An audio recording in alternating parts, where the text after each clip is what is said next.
¿Cómo andan? ¿Qué dicen ustedes? 11 de mayo, acá muy fresco, nublado.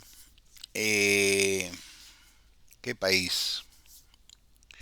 La verdad es un país muy extraño el nuestro. ¿M? Es como el título del video, nada es en serio en Argentina.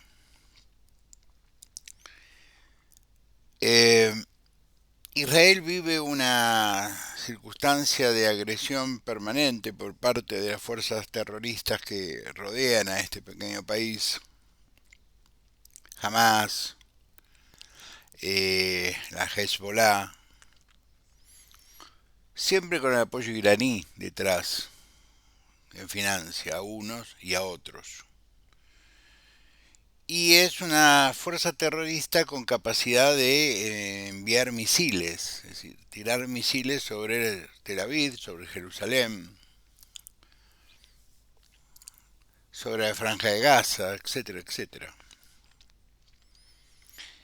Israel se defiende, de hecho Israel tiene un ejército que se llama Fuerzas de Autodefensa,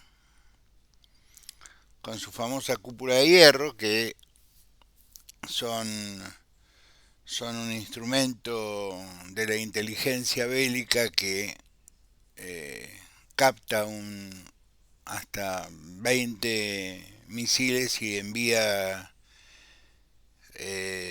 20 contramisiles para voltearlos, en fin. Lo concreto es que Israel está siendo atacada por terroristas. Podés llamarlo como quieras, pero son terroristas. Eh, Nada tiene que ver esto con la autodeterminación del pueblo palestino. Esto tiene que, por ejemplo, yo creo que hace 2 meses les comenté que había un plan,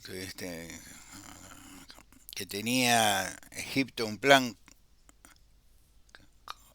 con la asociación de Israel, básicamente Israel con Egipto, ese es el orden, donde se trataba de negociar con Palestina porque el Mar Muerto que está por debajo del nivel del mar se está secando. Es decir, hay un problema climatológico en toda esa zona que hace que el Éufrates, que el Tigris, que están en otro lado, se estén secando. En algunos casos se hayan secado tramos completos de ambos ríos, donde para muchos nació la humanidad. Fenómeno que le ocurre en el mar Muerto, es un mar cargado de sal, con un alto contenido de sal. Bueno, los israelíes tenían una idea de hacer un canal que uniera el Mediterráneo con el Mar Muerto y aprovechar precisamente el declive del terreno para ir proporcionándole agua,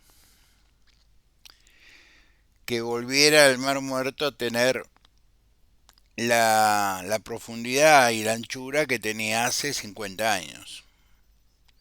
Porque a pesar de todo, mucha gente vive del Mar Muerto, no solo por el turismo, sino por la pesca, en fin, la cosecha de sal para su venta e industrialización, en fin. Pero ninguna de las dos organizaciones terroristas que están negociando permanentemente la desaparición del Estado de Israel, se avienen a sentarse a conversar para parar un poco, flaco. Ya eh, hace 75 años que existe el Estado de Israel, ya es hora de que acepten lo inevitable, ¿verdad? Que es un Estado que no se va a disolver porque 20 locos han dispuesto que se disuelva. La Cancillería argentina trató el tema del intercambio de misiles entre los terroristas y el Estado Democrático de Israel como un problema entre dos estados democráticos y soberanos. Es decir, Cafiero, que no entiende absolutamente nada, absolutamente de nada, y mostró el peor rostro de la Argentina, su rostro fascista, su rostro antisemita. Porque vos lo único que tenés que hacer es fijarte cómo ha sido el recorrido de la historia argentina en su Cancillería en los últimos 75 años para saber qué tenés que decir. Es decir, no tenés que a hacer un llamamiento a que dos organizaciones con igual legitimidad dejen de matarse entre ellos. Lo que hay que repudiar el ataque que recibe un país democrático como Israel de un grupo de asesinos como son los muchachos de Hamas o la Hezbollah, más un país que y una administración que tiene que dar explicaciones por el asesinato de un fiscal. Porque por más que digan que se suicidó y lo repitan como un mantra, lo que están investigando es un homicidio. Y quedó comprobado que fue un homicidio. Y fue un homicidio en ocasión del trabajo que realizaba, según la Corte, del trabajo que realizaba Alberto Natalio Nisman respecto al atentado de la AMIA. Es decir, otro atentado que tiene olor a las fuerzas que banca la República Islámica de Irán. Que sí hay que reconocer que en el momento de dirigirse a un Estado como Israel, lo siguen agrediendo.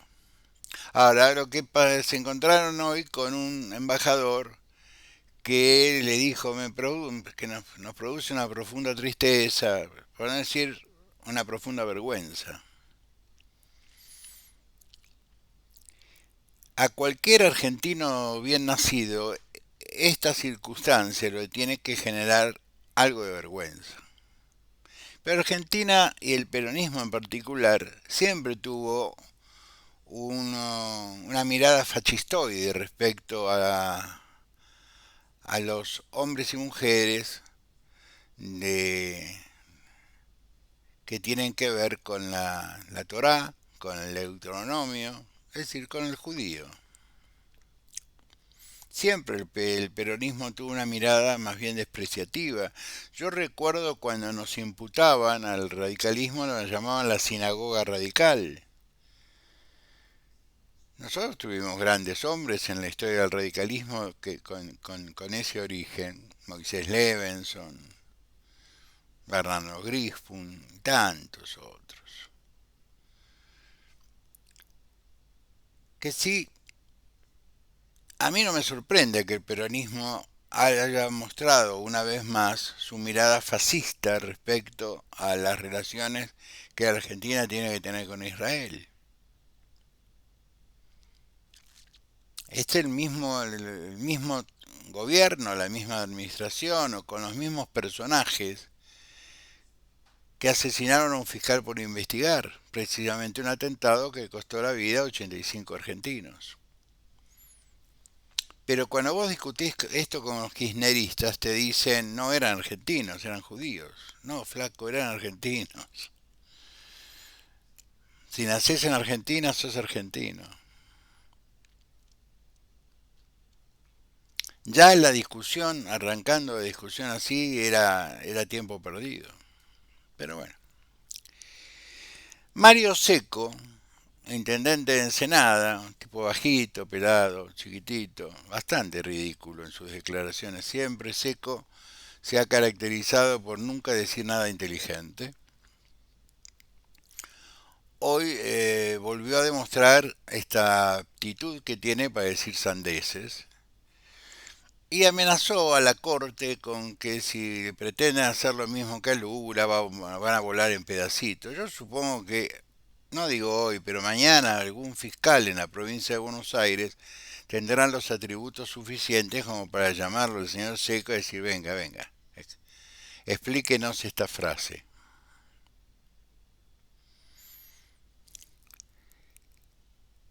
La corte recibió, desde que se pronunció por el tema Tucumán y el tema La Rioja, y se declaró competente con el tema de Río Negro, lo que a mí me hace pensar que siendo cosas parecidas, puede llegar a tener un fallo parecido. Hoy un grupo de dirigentes de Juntos por el Cambio, dijeron, llegó nuestra hora. Y pidieron lo mismo con Gildo Infran. La pregunta que yo me hago es, Gildo viene burlando la constitución de su provincia hace más de 20 años. ¿Qué esperaban? ¿Un gesto de la corte?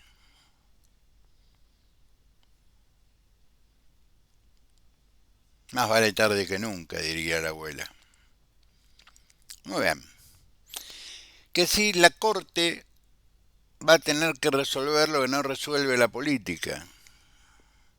Y esto no es la vieja teoría de los jueces no deben gobernar.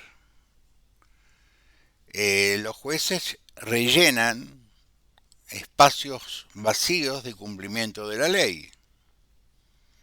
Cuando el que debe gobernar, el que debe administrar, no cumple con la ley, los jueces, independientemente de su instancia, si son competentes, tienen que llenar este agujero. Tienen que cubrir este detalle, tienen que resolver este problema, esta crisis que se produce porque el poder administrador, no cumple con la ley. Pero hoy la Corte recibió una ayuda impensada. El ex gobernador de la provincia de San Juan, Gioja, que fue hasta hace poquito presidente del partido, textualmente dijo, la Corte tiene razón. Le dijimos en todos los idiomas a Uñac que no podía ser candidato.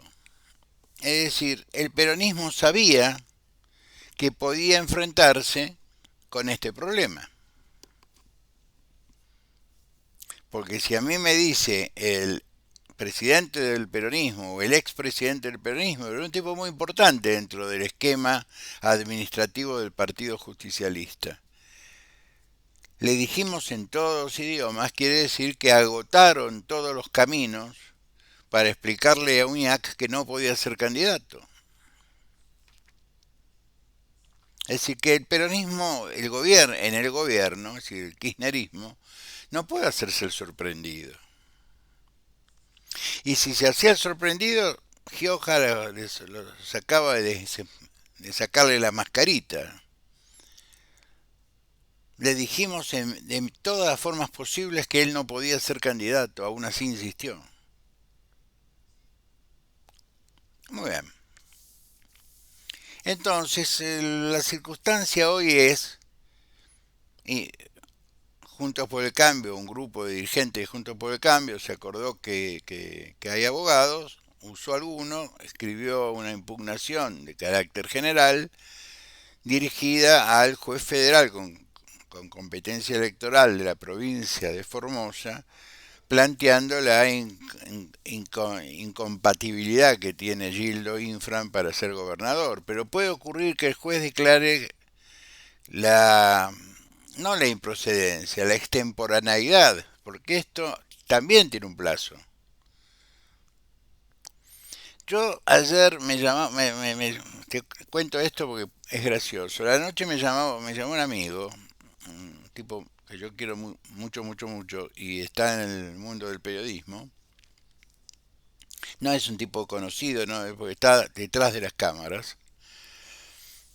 Y me dijo, ¿lo escuchaste a la Nata? Le digo, no escucho a la Nata. Bueno, la Nata dijo que más o menos lo mismo que dice el kirchnerismo, que la Corte tenía pisado estos dos expedientes esperando un momento determinado para. Digo, qué bruto que es la Nata. Ya hace 2 años, la Corte tomó una decisión de orden, que es respetar a rajatabla el ingreso de los expedientes. ¿Cómo ingresa un expediente a la Corte? ¿Por vía de recurso extraordinario o por vía de queja? No es un tribunal común donde vos vas y te presentás un escrito. No, no. La Suprema Corte de Justicia tiene un procedimiento propio. Dentro del procedimiento general de la Ley de Justicia Federal, tiene un procedimiento propio, es decir, ¿cómo tratamos los temas?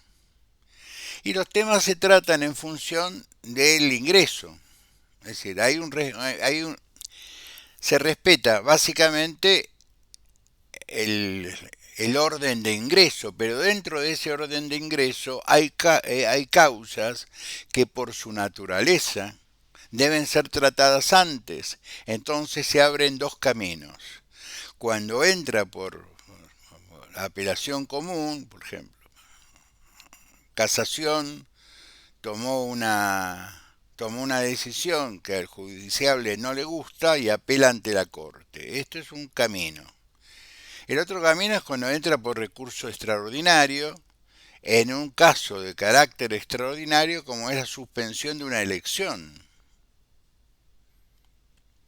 Entonces, ¿qué hizo la Corte? Esperó la opinión hasta por cortesía, esperó la opinión de la Procuración y exactamente 5 días después de la opinión de la Procuración, tengo entendido, dictó un fallo. Es decir, dictó una resolución, una medida cautelar. No pisó ningún expediente, la nata.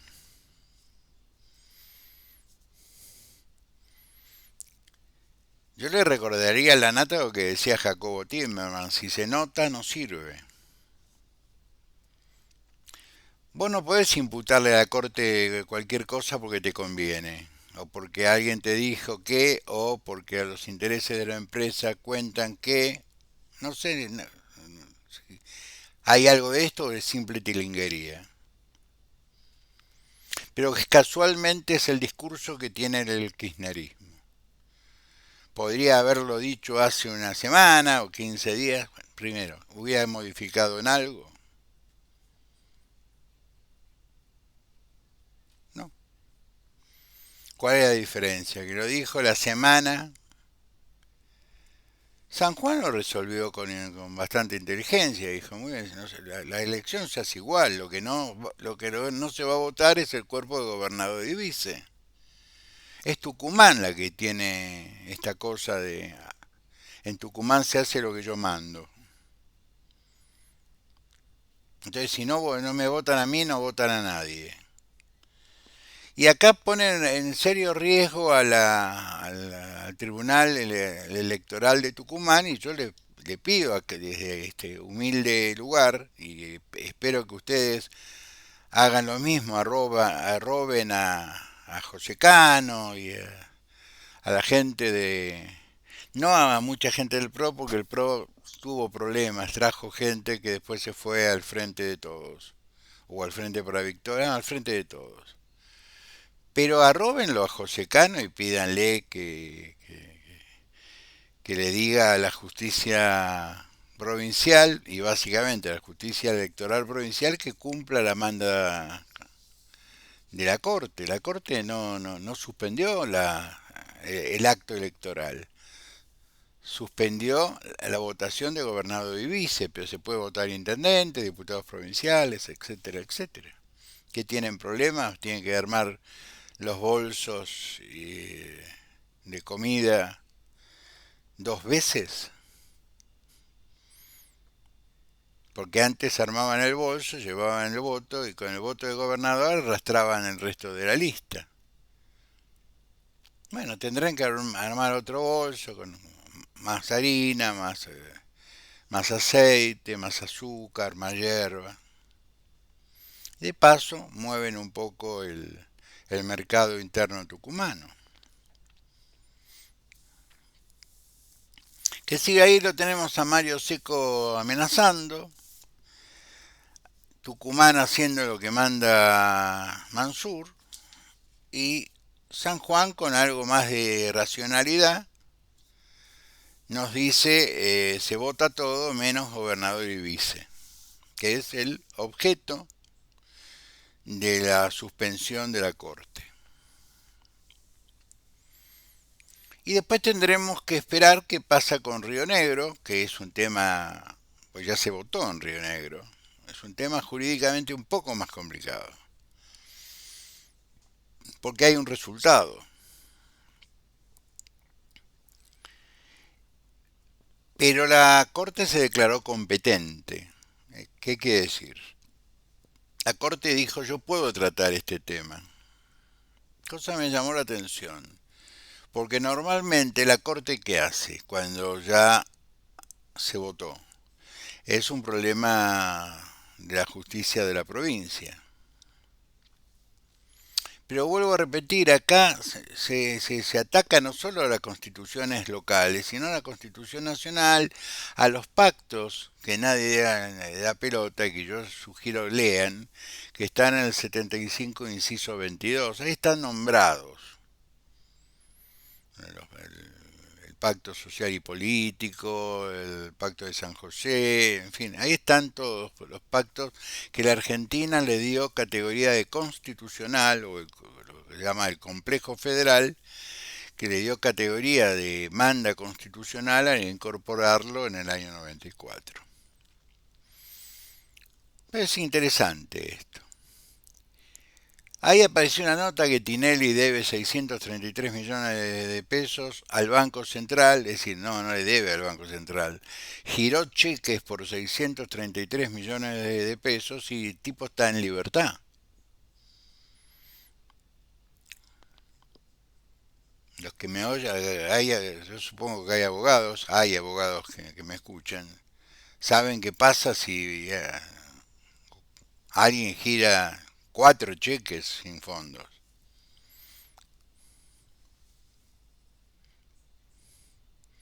Pero claro, Tinelli tenía una ventaja sobre el resto. Tinelli es un tipo que te extorsionaba con la cámara de televisión, haciendo comentarios graciosos pero irónicos que te podían resultar publicidad negativa para la entidad bancaria.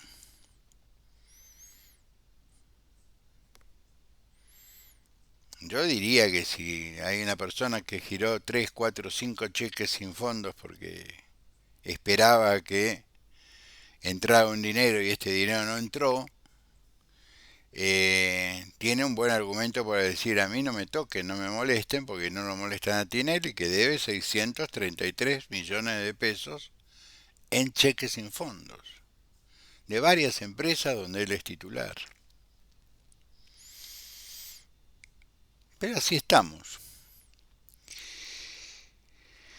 Se generó una discusión bastante extraña. Es una discusión, yo diría, más de expareja que una discusión política. No es porque hayan sido pareja, digo, más este estilo de esa discusión que uno tiene con su ex mujer, o que las mujeres tienen con su ex marido, entre Cristina Fernández, viuda de Kirchner, y el senador por la capital federal, Martín Lustó, donde Cristina accionó con rapidez, la rapidez que la caracteriza en todo sentido. Lustó dijo, ¿por qué no aprenden economía? Una cosa así. Y la señora recordó la 125. No es triste la verdad, lo que no tiene remedio. Yo no voy a cometer el error que cometen muchos correligionarios eh, de tener un espíritu corporativo respecto a un dirigente radical que licitó su dirigencia. Yo una vez le pregunté a un importantísimo dirigente radical de la capital federal, ¿qué hace este tipo acá? Y la respuesta fue, ¿sabes qué pasa, galleguito? Nosotros estamos en la lona y el pibe mide. Aparte de, lo traemos, lo ponemos, volvemos loco al pelado. Todo lo que estoy diciendo es textual. y le sacamos más cosas al pelado. El pelado es el candidato a presidente que tiene el PRO.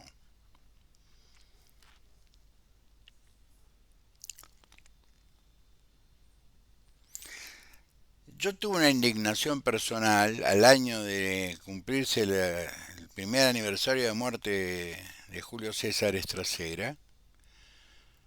Se organizó un acto enfrente de la casa, que es exactamente enfrente de la Embajada de Gran Bretaña, en lo que se llama Plaza Francia.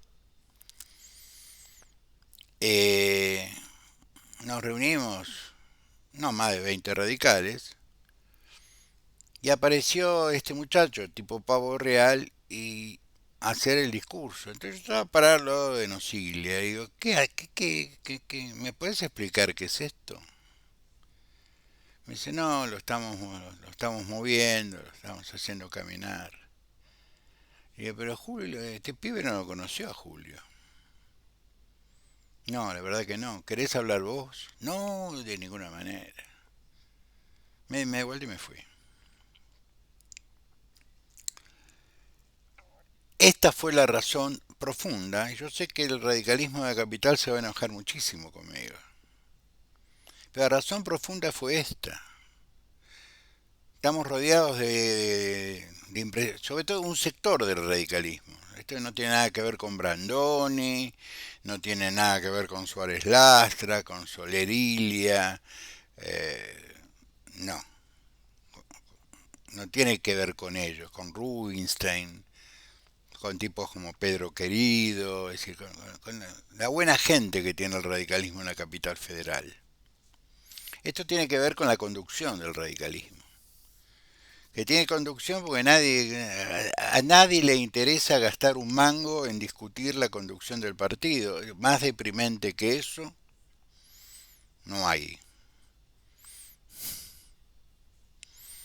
No, hagan lo que quieran, mátense. Así nació, así creció el PRO. El PRO creció a expensas de un radicalismo que se guardó el sello de goma en el bolsillo. Se quedó con el sello de goma, el manejo del comité de la calle Tucumán, más los cuerpos orgánicos, la juventud, Franja Morada y toda esa pavada. Mi hermana fundó la Franja, tengo derecho a decir que es una pavada, ¿puedo? O también se van a ofender conmigo por eso. Bien. ¿Qué mal tiene que estar un partido que no tiene dirigentes en serio para mostrar, que necesita importar uno? Licitó, como decía yo hace unos años.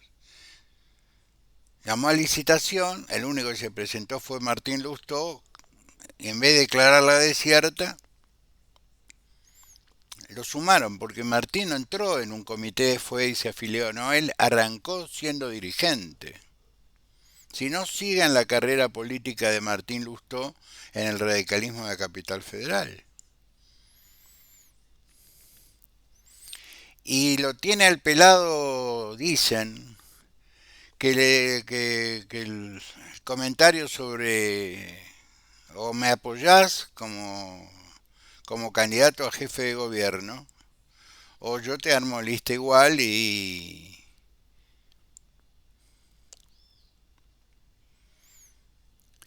Es decir, Horacio creyó, pobre Horacio, a veces me da pena, Horacio creyó que con dos o tres dirigentes se aseguraba el radicalismo.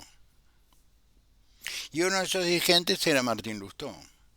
No tomó conciencia que lo único que despierta a Martín Lustó en el radicalismo es un respetuoso desprecio. Tendría que haber observado cómo fue la reunión del Comité Nacional, donde él juntó 3 votos, 4, que como Morales no quería que apareciera nadie mal, le dijo, sos el vicepresidente tercero, por la carta orgánica tiene que haber siempre un Estorani, entonces ahí apareció María Luisa, si no hay Estorani no sirve, y armaron una lista de unidad. Pero eso es lo que tenía Martín Lustó. No es un tipo que representa el radicalismo fuera de un grupo muy cerrado, casi sectario, de la capital federal y alguna cosita en las universidades tipo Loma de Zamora y ese tipo de cosas. Me van a insultar en aragonés. Si quieren hacer plata, pongan una y saben latín, pongan un curso rápido por internet de latín, así me insultan en latín. Pero tengo que decirles la verdad. Y hoy Cristina le dijo la verdad. ¿Qué hablas vos de economía? Que nos diste los 125.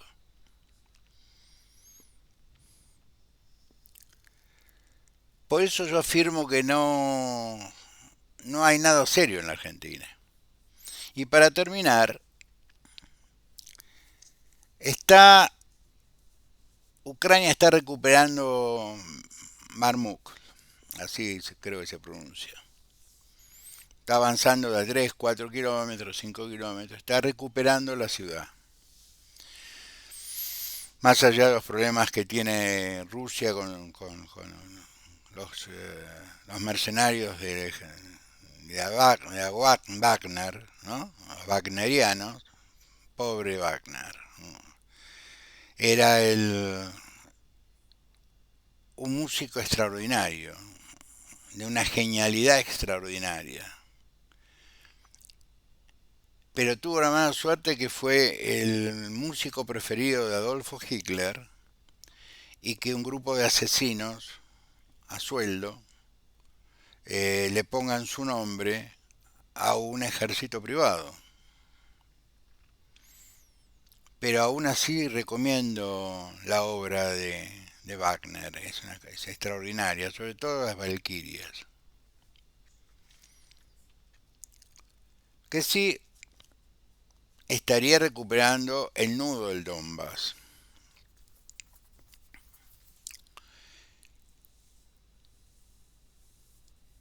Para resumir, mañana es viernes.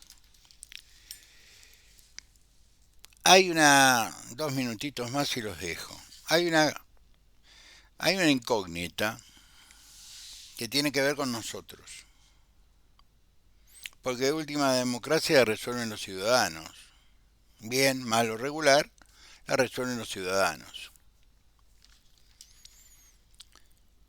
Yo no siento, personalmente, que el radical de la ciudad de Buenos Aires se sienta representado por un tipo como Lustó.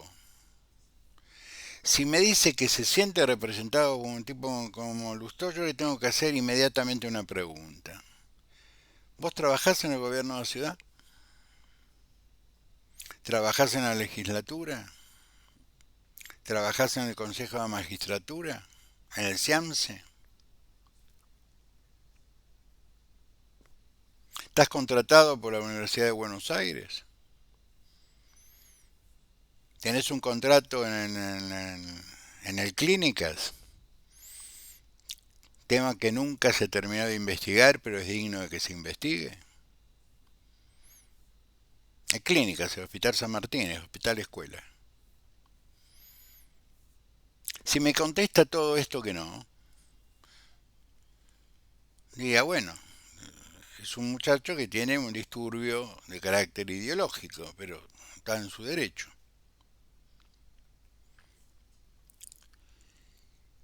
Estamos en un país tan desordenado que siguen insistiendo que un tipo que no tiene estructura nacional encabeza o está encabezando las encuestas. Si encabeza las encuestas es porque debe tener votos en todo el país.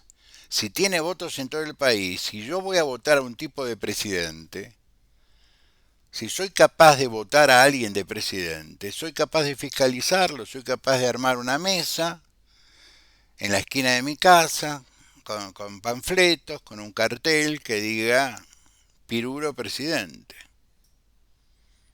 No es el caso de Javier. La política, lo he dicho varias veces, son símbolos. Se maneja por símbolos.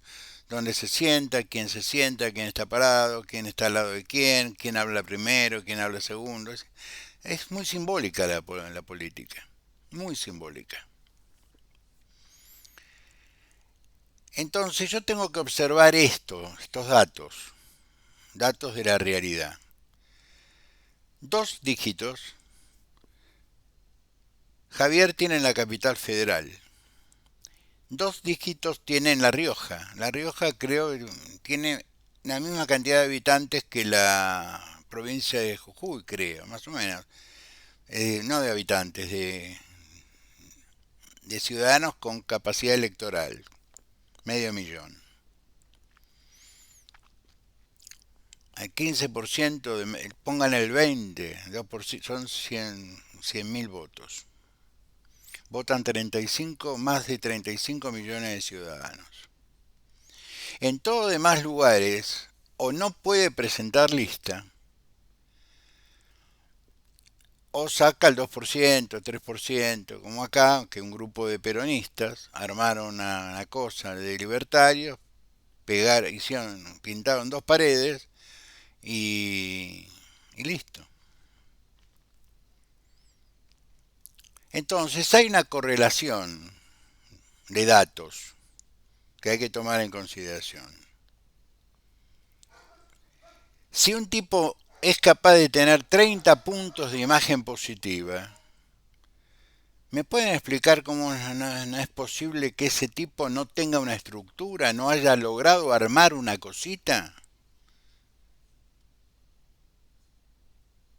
O mienten las encuestas, o exageran las encuestas, o aquel que es capaz de votarlo no es capaz de hacer otra cosa que votarlo, cosa que es sumamente peligroso.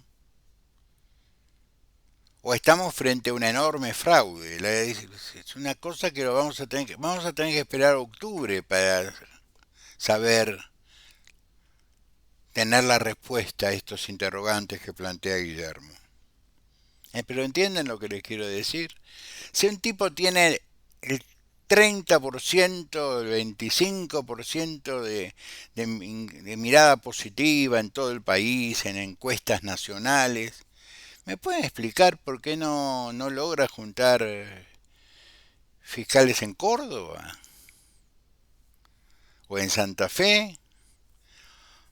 O una pequeña estructura de 50 tipos, 100 tipos, una cosa más allá de los 10 tuiteros que lo siguen o 100 tuiteros que lo siguen. Yo tengo dos sobrinos que deben tener, no sé, entre los dos 600.000 tuiteros que lo siguen. Y tienen un canal de YouTube que a mí me da vergüenza, porque ellos tienen millones y yo tengo 3.000 y pico de suscriptores. Ahora, ninguno de los dos se les ocurre presentarse de candidato a nada.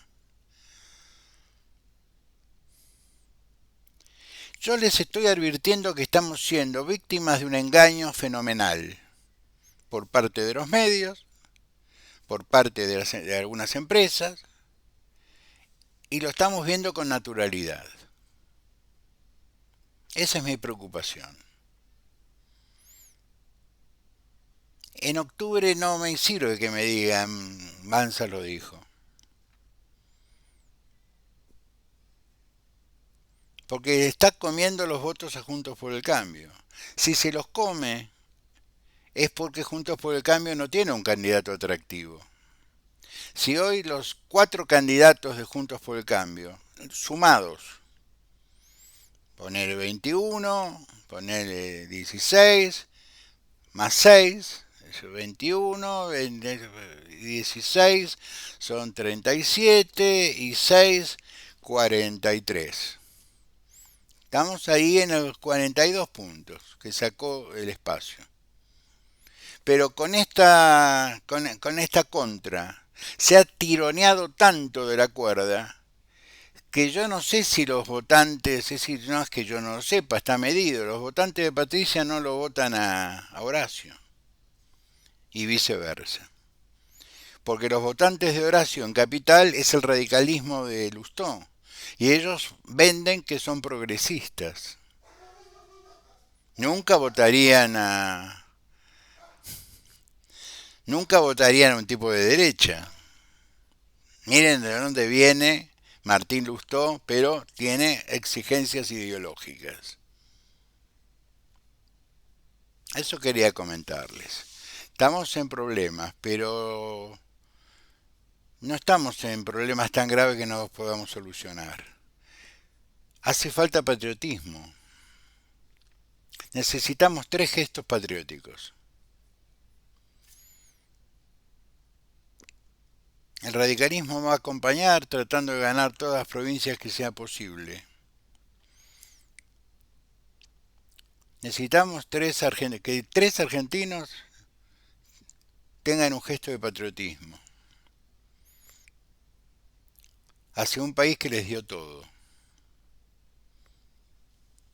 absolutamente todo.